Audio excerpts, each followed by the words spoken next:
Back to Philly Sports Unfiltered. Guys, in today's video, we are doing an Eagles training camp preview. It's an exciting time of the year to be an Eagles fan. Football is back. We have the Eagles back in our lives. And we're finally out of that summer lull. There's been a long time where we really didn't have much Eagles news, but finally, birds are coming back to training camp, and there's really a lot to get into. So what I want to do in today's video is I just want to kind of preview what are some of the really important storylines heading into training camp, and what are some of the things that we should keep our eyes on. Now, I want to look at some of the smaller storylines and some of the larger storylines because I think there's a lot of smaller storylines in this year's training camp that are actually going to have a really big effect on, the success of this season that probably not a lot of people are talking about. So let's jump straight into these storylines. For me, one of the biggest storylines heading into training camp that I think we really have to keep our eyes on is what is going to happen at safety. If you've looked at the Eagles depth chart, if you looked at the different position groups, I've done a couple of videos on the various position groups and on the depth charts for the offense and defense. Safety is by far our weakest position group, and we just do not have a lot of talent. We do not have a lot of depth there. So my question is, what is going to happen at safety, and are we going to come out of this training camp feeling like we have enough at safety, or are we going to come out of this training camp and Howie's just going to be like, you know what, I got to pull the trigger on a Jesse Bates trade. I got to bring in some other legitimate talent.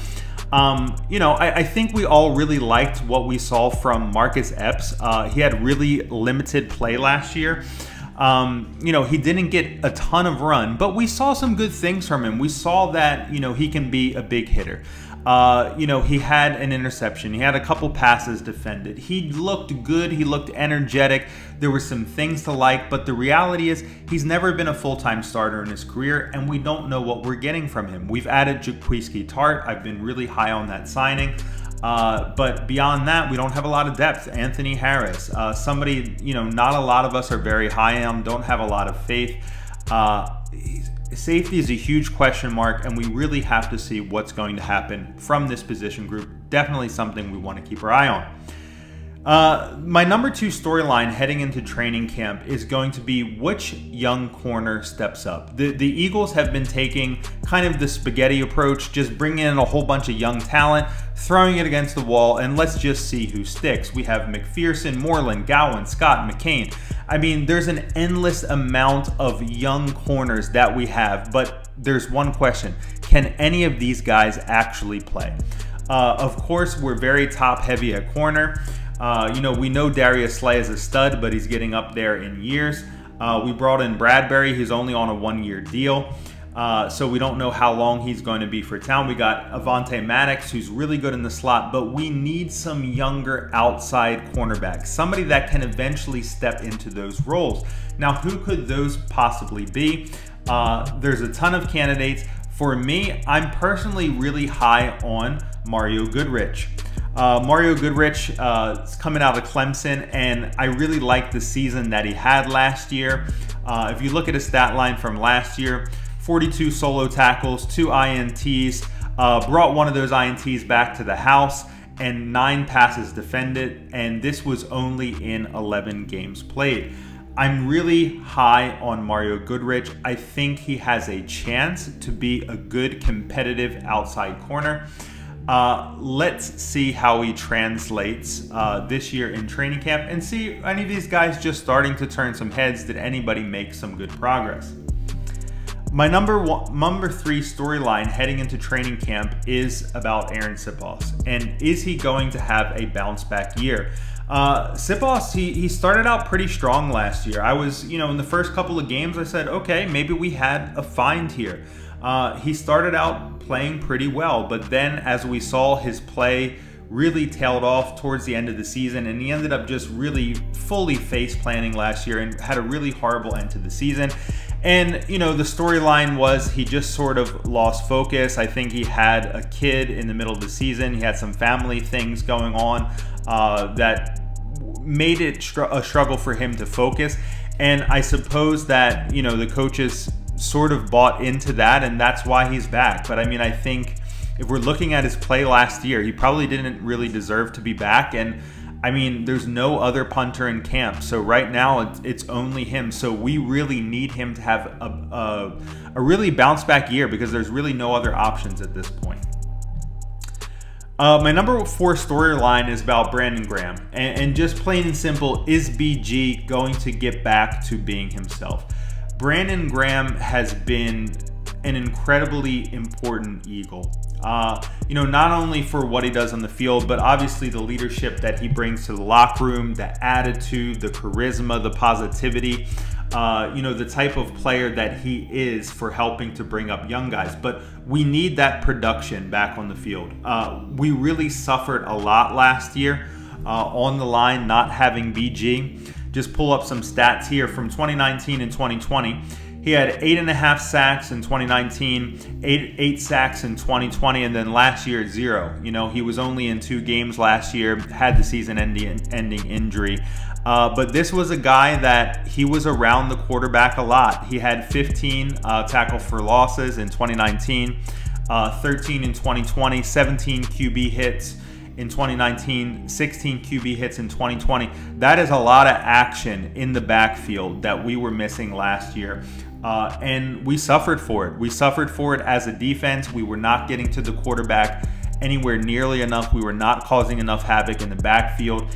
If BG can get back to being himself, it's going to be a huge boost with him there this year. And in addition, with having Hassan Reddick having just joined the team, you know, this could be a really bounce back year in terms of our pass rush if BG can get back to being himself. Number 5 storyline, tuck this one towards the end because I think this is something we all have in mind, and it's just, is Jalen Hurts going to make a leap in the passing game? Okay, I think, you know, the vast majority of Eagles fans, we like Jalen Hurts. He seems like a great kid. We love the work ethic. You know, we love the fact that he's a gamer. We love the fact that he doesn't get flustered. We love what he can do in the running game. We like that he doesn't shy away from big moments, but he was a half step too slow with his release last year. Wasn't hitting receivers in stride. Wasn't seeing some of those secondary reads on the field.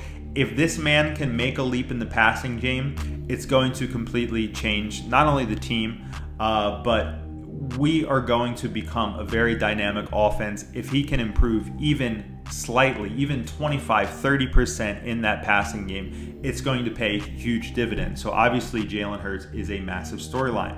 For me, my number 6 storyline for training camp, for things that I want to watch, it's about Nakobe Dean. And I want to see, does this man emerge as a starter?